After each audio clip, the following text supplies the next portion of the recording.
AGT Live 24/7 आप सब देख रहे हैं AGT Live 24/7 ये হচ্ছে AGT Live 24/7 This is AGT Live 24/7 গোপন খবরের ভিত্তিতে মধুপুর থানার পুলিশ বাংলাদেশ পার হওয়ার সময় কোয়াটেপা থেকে দুটি বাইক আটক করতে সক্ষম হয়।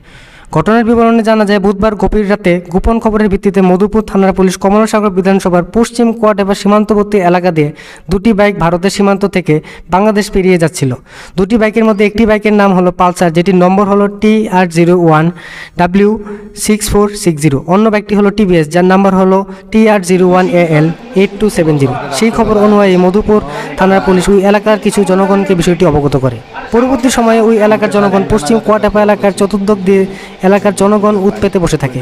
পরবর্তী সময়ে চোররা কারবারিরা বাইক নিয়ে জনগণের সম্মুখে পৌঁছে যায়। সম্মুখে পৌঁছানোর মাত্রই বাইক দুটি ফেলে দিয়ে সেখান থেকে পালিয়ে যেতে সক্ষম হয় চোর কারবারিরা। পরবর্তী সময়ে বাইক দুটিকে মধুপুর থানার পুলিশ উদ্ধার করে এবং থানায় নিয়ে আসে। তবে বাইক দুটি অন্য কোন জায়গা থেকে চুরি হয়েছে কিনা, ওদের কোনো মিসিং ডায়েরি রয়েছে কিনা তা তদন্ত চালিয়ে মধুপুর থানার পুলিশ এখনও তদন্ত চালাচ্ছে। Bureau report, AGT Live 24/7। গতকালকে রাত্রেবেলা প্রায় 3:30 নাগাদ একটা খবর পেয়েছি যে এখান দিয়ে দুইটা বাইক কোয়েটাবের দিকে যেতেছে। তো খবর পেয়ে সেটা আমরা বাইকের পেছনে তখন বাইকের আমরা পাইতে আসি না, গাড়ি নিয়ে দৌড়াতেছি পেছনে পেছনে।